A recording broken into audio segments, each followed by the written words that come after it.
The last child of a fallen world. The last transmission from Earth came 15 years ago. Raven Kane remembered it well. The desperate plea cut short as the quantum relay stations collapsed one by one. She had watched from the observation deck of her research vessel, the Nomad, as the blue marble that was once home vanished in a flash of light. Not from war or natural disaster, but from something far more insidious: cosmic decay. Raven stood now at the helm of her ship, her reflection ghosted in the viewport glass. At 42, time had etched lines around her eyes, but they remained sharp, calculating. Her dark hair, streaked with silver, was pulled back in a practical knot. She was the last known survivor of Earth's deep space scientific court, though she suspected others might have escaped in different directions. Approaching Helios Station, announced Araya, the ship's eye companion. Unusual energy signatures detected. Define unusual, Raven replied, her voice calm despite the spike of adrenaline. Quantum instabilities consistent with previous decay patterns. The station appears to be in the early stages of molecular destabilization. Raven's jaw tightened. Helios was one of the last bastions of multi-species cooperation in this sector. A sprawling construct of metal and composite materials that housed over 20,000 beings from across the galactic arm. If decay had reached here, broadcast approach identifiers and request emergency docking, she ordered, already moving to the equipment locker. Her specialized environmental suit, a marvel of human engineering, had saved her life on 3 separate occasions when decay suddenly accelerated. When the Nomad docked with Helios, Raven was met not with the typical bureaucratic greeting but with armed guards, a mixture of Tauri and Volden warriors, their expressions grim. Human, the lead Tauri said, the translator struggling with his clicking dialect. Your kind is not welcome here. Raven stood her ground. I've detected quantum decay patterns in your station structure. I've studied this phenomenon since it first appeared in the Sol system. I can help. Your Earth was first to fall to the decay. A Volden female hissed, her serpentine features contorting. Many believe humans brought this curse upon us. That's a convenient myth, but scientifically impossible, Raven countered. I've tracked decay events across 17 systems. They follow a pattern that predates Earth's fall by at least 2 centuries. The security team exchanged glances. Finally, the Tauri leader lowered his weapon. The council will want to hear this. Follow, but know that you are watched. Helios Station's central atrium was a testament to what cooperation between species could achieve. A vast garden dome where carefully adapted plants from dozens of worlds grew together under artificial light. But Raven could see the signs that others missed. The slight shimmer in the air, the occasional micro-flicker in solid objects. Decay was already infiltrating the molecular structure of the station. The council chamber was a semicircular room where representatives from 7 species sat in tiered seating. Their debates fell silent as Raven entered. A human, whispered an ethereal luminar, their translucent body pulsing with light. I haven't seen one in years. I am Counselor Jen, announced a Tauri with elaborate shell decorations. You claim knowledge of the decay that threatens us. Speak, but know that if you waste our time, the consequences will be severe. For the next hour, Raven presented her findings, data collected across 15 years of isolation and research. The patterns of decay, its acceleration, the way it seemed almost targeted. This isn't random entropy, she explained, projecting a holographic model of the affected systems. The decay follows specific quantum pathways that should be impossible according to conventional physics. My theory is that something, or someone, is deliberately unraveling the fabric of our galaxy. Murmurs rippled through the council. What evidence do you have of this deliberate action? Asked a Makari representative, his cybernetic eyes whirring as they analyzed Raven. This. Raven activated another hologram, a 3-dimensional representation of energy waves she had recorded during decay events. These are quantum signatures. They're identical at every decay site, regardless of location or time. Natural phenomena don't work that way. This is a directed process.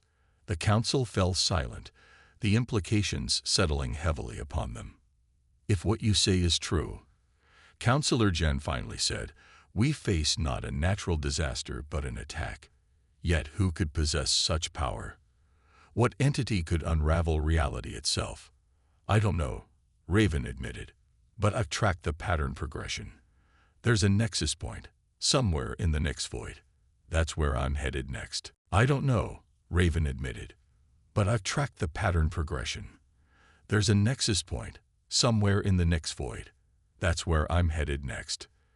The void is uninhabitable, the Volden councillor protested. Nothing survives there. Something does, Raven countered, and I intend to find it. What followed was predictable. Arguments about jurisdiction, resources, risks. Raven had heard it all before on other stations, other worlds. But time was running out. While they debated, she felt the decay advancing. The occasional flicker in the chamber's walls was becoming more frequent. You don't have the luxury of committee decisions, she interrupted. This station has days, maybe hours, before decay accelerates beyond containment. I need access to your stellar cartography data on the void, and I need it now. The directness of her words silenced them. The human speaks truth, a new voice said. All heads turned toward a figure that had been silent until now. A Vesper, one of the oldest species in the galaxy. The ancient being floated forward, its form a collection of crystalline structures and energy fields. I have felt the unraveling, the Vesper continued. It follows patterns known to my ancestors from the time before memory. The human must go to the void. With the Vesper's support, resistance crumbled. Raven was granted access to the station's data archives, where she discovered something unexpected. An ancient stellar map that showed structures within the void, impossible constructs that predated known civilization. Araya, analyze this, she whispered, transferring the data to her personal system. Analysis complete, the AI responded moments later. Structures appear to be artificial, approximately 2.7 million years old. Material composition unknown. Energy signatures consistent with theoretical models of reality anchors. Reality anchors? Raven questioned. Theoretical constructs that stabilize quantum fields against entropy or directed manipulation. The term appears in early Vesper texts translated by the station's historical database. A chill ran down Raven's spine. If these structures were reality anchors, and they were inside the void, her thoughts were interrupted by alarms. The station shuddered, lights flickering. Decay acceleration detected throughout levels 12 through 47, announced the station's emergency system. All residents proceed to emergency vessels immediately. Chaos erupted. Raven rushed back to the council chamber, finding it in disarray. Councillor Jen spotted her and hurried over. You were right, the Tory admitted. We have no time. Take what you need and go. Find answers in the void, human. The rest of us will scatter to the remaining safe havens. Come with me, Raven offered impulsively. Your knowledge could help. The Tory shook his head. My place is with my people, but not all feel the same. He gestured to where the Vesper floated, apparently waiting. I will accompany you to the void, the ancient being announced. I am Solus, last keeper of the forgotten archive. The answers you seek were once known to my kind. With Solus aboard, the Nomad departed Helios Station barely an hour before critical systems began failing. From a safe distance, they watched as sections of the once magnificent station flickered and disappeared, carried away by the advancing wave of decay. How many escaped? Raven asked quietly. Approximately 87% of the population reached evacuation vessels, Araya reported. Remaining percentages were in sections too compromised for rescue operations. Thousands lost. Raven added them to the mental tally she'd been keeping since Earth fell, a weight that drove her forward when despair threatened to overwhelm her. The journey to the next void would take 13 days at maximum sustainable speed. During that time, Zola's shared knowledge long forgotten by most species, tales of the Void Architects, an ancient race that had once shaped reality itself. They foresaw the decay, Solus explained, crystal structures shifting to form patterns in the air. Not as it is now, but as a possibility. They created the anchors to prevent it. Then why is it happening? Raven asked. Did the anchors fail? No. Solus's voice resonated with certainty. They were attacked, compromised. There is another power at work, one that desires unraveling. On the 10th day of their journey, the Nomad received a distress signal, a small research vessel being pursued by what appeared to be a cloud of shimmering darkness. That's no natural phenomenon, Raven muttered, analyzing the readings. Intercept course. Intercept will delay arrival at the Void by approximately 37 hours, the AI cautioned. We can't ignore it. Whoever's out there might have information we need. The rescue was chaotic, the darkness seeming almost sentient as it tried to prevent the research vessel from reaching the Nomad. Raven had to manually pilot through the phenomenon, feeling her ship shudder as the strange force attempted to tear apart its molecular structure. The rescued vessel contained 3 scientists, a Macquarie named Torin, his assistant Lita, a young Luminar, and surprisingly, a human named Marcus Chen. Another survivor, Raven breathed, momentarily overwhelmed at seeing one of her own kind after so many years. But her relief was short-lived. As Marcus recovered in the Nomad's medical bay, he revealed a truth more horrifying than anything Raven had imagined. The darkness isn't just decay, he explained, his voice weak. It's conscious. It speaks. We were studying quantum anomalies in the Sarin cluster when we first encountered it. It possessed Jareth, our security officer, made him sabotage the station. When we tried to escape, it followed. What did it say? Solus asked, floating closer. What words did it speak? Marcus's eyes clouded with fear. It said the anchors must fall. That chaos is the natural state of all things. It called itself the collective. Raven exchanged glances with Solus, seeing her own dread reflected in the Vesper's crystalline form. We need to reach the Void, she said. Now. The final approach to the next Void was unlike anything Raven had experienced. Space itself seemed to bend and distort, colors appearing that had no name in human language. The Nomad systems fluctuated wildly, only Aria's advanced adaptability keeping them functioning. And then, suddenly, clarity. The Void opened before them, not empty as most believed, but filled with impossible structures, massive crystalline constructs that seemed to both exist and not exist simultaneously. At the center floated what could only be described as a ship, though it followed no design principles Raven recognized. Ancient beyond comprehension, it pulsed with energy that made her skin tingle even through the Nomad's shielding. The architect vessel, Solus whispered in awe. It still exists. As they approached the ancient ship, Raven felt a strange resonance within her mind, a calling that seemed to bypass her physical senses. The others felt it too. She could see it in their expressions. It wants us to board, Marcus said, his earlier fear replaced with wonder. Yes, Solus confirmed. It has awakened from dormancy. It recognizes the threat of the collective. The docking procedure happened almost automatically, the Nomad guided by unseen forces to connect with the massive vessel.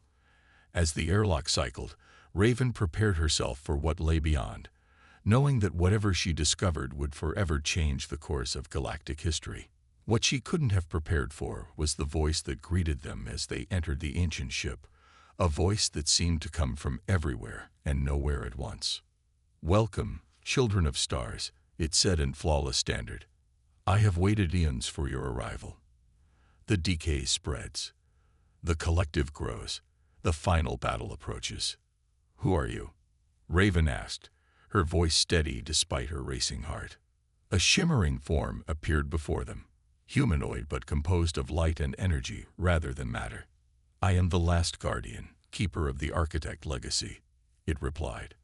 And you, Raven Kane, last daughter of Earth, are the one I have been waiting for. Shaper of stars and destinies. Raven stood frozen, the Guardian's words echoing in her mind. The others, Solus, Marcus, Toran, and Lita, were equally stunned, their expressions reflecting disbelief and wonder. How do you know my name? Raven finally asked. The Guardian's form shimmered, patterns of light flowing through its ethereal body. The architects foresaw many possible timelines. In those where hope remained, you were present, the human who refused to accept extinction. The interior of the architect vessel defied conventional physics. Corridors shifted and realigned as they walked, spaces expanding and contracting according to some unfathomable logic. The walls themselves seemed alive, responding to their presence with subtle pulses of light and information that ARIA worked feverishly to translate. This technology, Torin whispered, his cybernetic implants whirring as they attempted to analyze their surroundings. It's not just advanced, it's fundamentally different from anything known to modern science. Because it isn't technology as you understand it, the Guardian explained. The architects didn't build machines. They grew them from the quantum fabric of reality itself. They reached what appeared to be a central chamber, a vast spherical space with a pulsing core of energy suspended in its center. The core shifted colors in patterns that seemed almost musical, creating a symphony for the eyes. The heart of creation, Solus breathed, crystal structures vibrating with emotion. The legends were true. What exactly are the architects? Raven asked, approaching the core carefully. And what is this collective that's causing the decay? The Guardian's light dimmed slightly, as if the question brought sorrow. The architects were the first sentient species to achieve quantum consciousness, awareness that exists simultaneously across multiple dimensions and realities. They discovered that the universe itself was conscious in a way beyond comprehension. Images appeared around them, beings of pure energy and intention, shaping stars and worlds with thought alone. For millions of years, they nurtured the emergence of life, creating the anchors to stabilize reality and allow evolution to flourish. They knew that someday other species would evolve to join them in quantum consciousness. The images shifted, showing darkness spreading between stars. But not all consciousness seeks creation. The collective formed from the shadowed thoughts of dying stars, an anti-consciousness that sees order and complexity as an affront to the void. It has existed as long as the architects, locked in eternal balance. Until now, Marcus said softly. Yes, the architects foresaw that they would eventually fade, their consciousness dispersing back into the universe. They created this vessel and others like it, tools for those who would come after, who would continue their work. But why me? Raven asked. I'm just a scientist, one human among billions who died when Earth fell. The Guardian approached her, its light enveloping Raven in warmth. Because you carry something rare, Raven Kane. Your mind, your specific neural patterns, can interface with architect systems in a way no other known species can.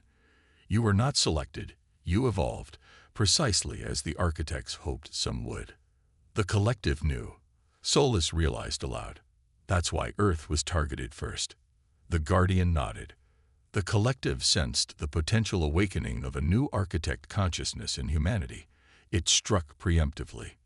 Raven's mind raced, processing implications that seemed too vast to comprehend. Are you saying humans were evolving toward becoming like the architects? Not just humans, the Guardian corrected. Many species approach the threshold in different ways. The Vesper, it nodded toward Solus, through their crystalline consciousness. The Macquarie, it indicated Torin, through their cybernetic evolution. The Luminar, it gestured to Lita, through their photonic communication. A convergent evolution, Torin mused. Different paths to the same destination. Precisely. And now those paths must unite against the darkness. The Guardian guided Raven toward the core. Place your hands within the light. Allow the vessel to read your quantum signature. Hesitantly, Raven reached into the swirling energy. The moment her fingers touched the light, her consciousness exploded outward. Suddenly, she could see, not just with her eyes, but with her entire being. The quantum fields that comprised reality became visible. The intricate tapestry of existence lay bare before her. She saw the anchors scattered across the galaxy, massive constructs of impossible geometry that stabilized reality against entropy. She saw where the collective had already compromised 7 of them, creating zones of accelerating decay. And she saw what would happen if the remaining anchors fell, the complete unraveling of their galaxy, followed by others. When Raven's awareness returned to her physical form, she found herself on her knees, gasping. The others watched her with concern, but also with newfound respect. "You saw," the Guardian said. It wasn't a question. "Yes," Raven managed, her voice hoarse. "The anchors, 3, remain intact. We need to reactivate them, strengthen their fields." "Can it be done?" Lita asked, speaking for the first time since boarding the vessel. "It must be done," the Guardian replied. "And it can, but not without cost. The vessel must be guided to each anchor. Each must be reinforced with conscious intention, a mind capable of directing the architect energy." "My mind," Raven said quietly. "Yes, and with each activation, the connection grows stronger, more permanent." The implications were clear.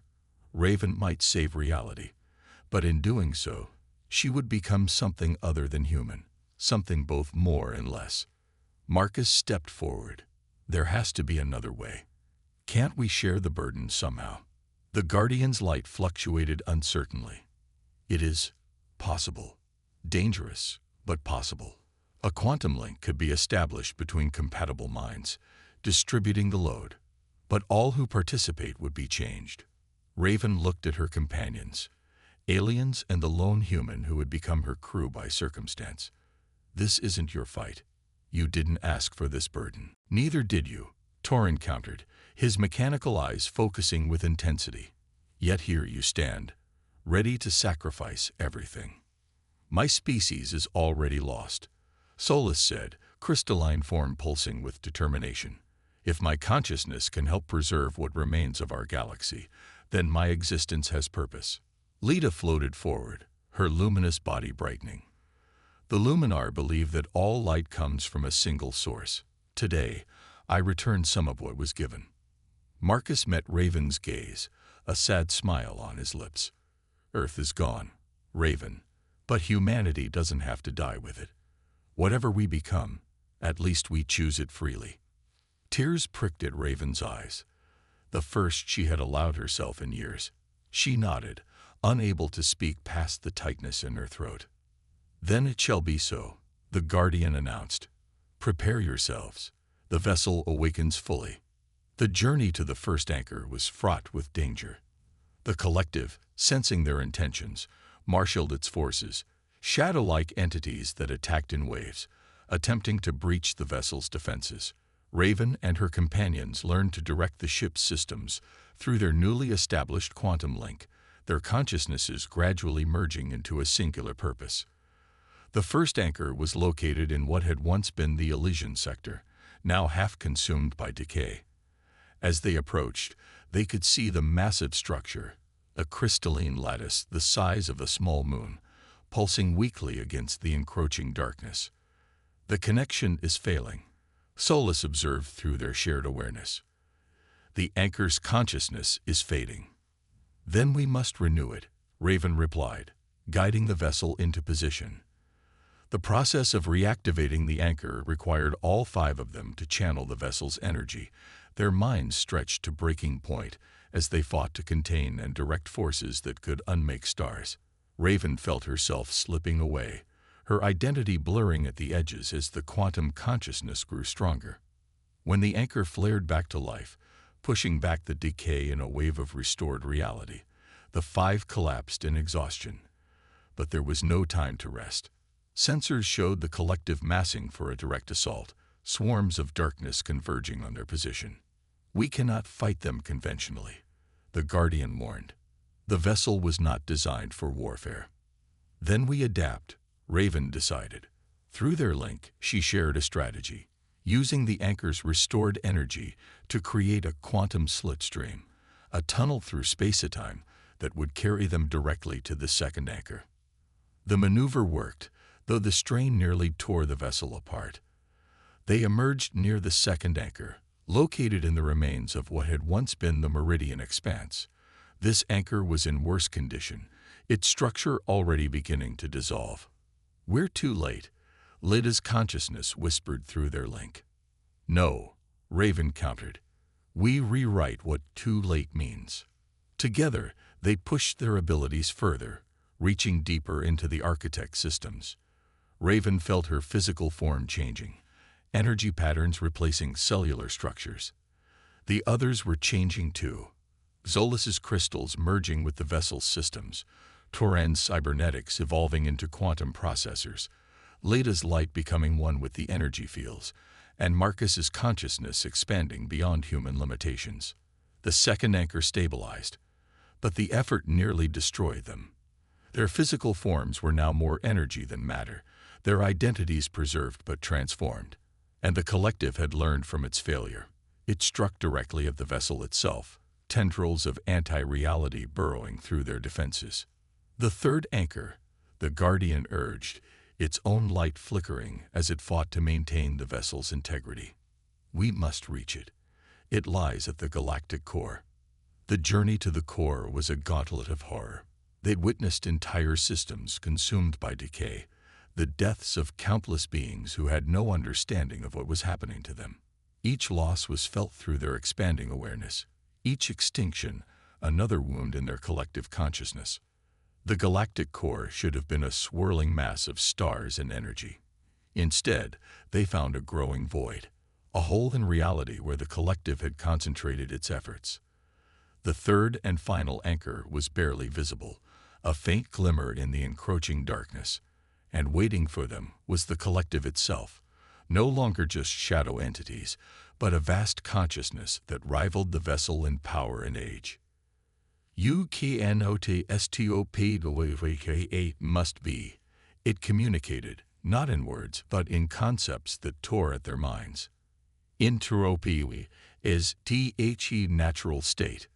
Order is the aberration. UKNOTSTOP must be," it communicated, not in words, but in concepts that tore at their minds. "Entropy is the natural state. Order is the aberration." Through their link, Raven and her companions stood firm against the assault. "Life is not an aberration," they responded as one. "Consciousness is the universe knowing itself. We will not surrender it." The battle that followed transcended physical reality. The vessel plunged toward the failing anchor, while the five consciousnesses within fought a war of will and intention against the collective. They were hopelessly outmatched in power. The collective had consumed countless minds, countless worlds. But what the collective couldn't understand was the nature of their unity. 5 different species, 5 different perspectives, all choosing to stand together rather than face extinction alone.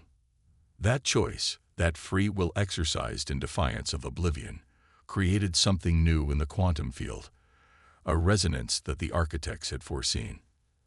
As they reached the anchor, Raven understood what needed to be done.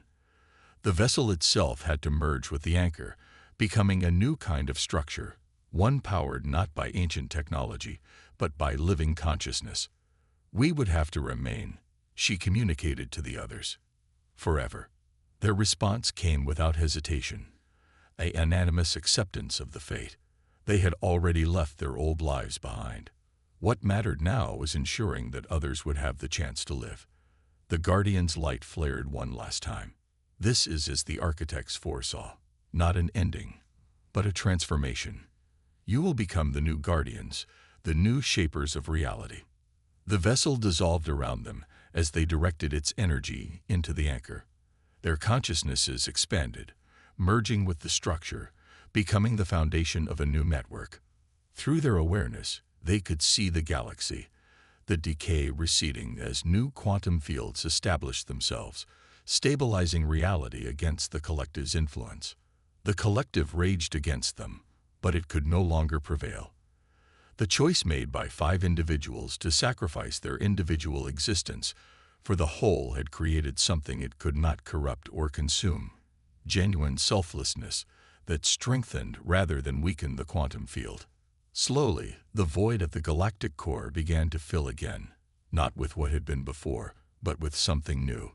Stars formed from the quantum patterns created by the new consciousness network, worlds coalesced around them, and life, persistent, determined life, began to emerge once more.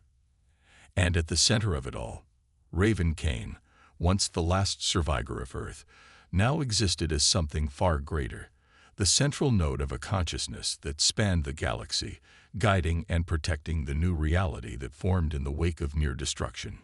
Time ceased to have meaning for them. They watched civilizations rise and fall, each adding their unique perspectives to the tapestry of existence. Some eventually reached the threshold of quantum consciousness themselves, joining the network voluntarily, adding their voices to the song of creation. The collective was not destroyed. Such forces cannot be eliminated entirely, but it was contained, balanced, its destructive potential channeled into the necessary entropy that allowed for renewal and change. And sometimes, on worlds where intelligent life had evolved to look up at the stars with wonder, they would see peculiar patterns in the cosmos, 5 distinct energy signatures that some cultures came to worship as gods, others recognized as natural phenomena, and still others understood as what they truly were: the guardians who had sacrificed everything to ensure that consciousness would continue. In those moments, when beings across the galaxy gazed upward in contemplation, Raven felt closest to her human origins, remembering what it was to be small, limited, and yet capable of such profound choice. We were right to choose this. The consciousness that had once been Marcus would communicate across their eternal link. Yes, Raven would respond, her awareness encompassing stars and worlds beyond counting. Life is always worth preserving. And across the renewed galaxy, on countless worlds and in countless forms, life continued to evolve, to adapt, to reach for the stars, unaware that those same stars were watching over them with intention and care, guiding them toward a future where consciousness itself would become the fabric of reality.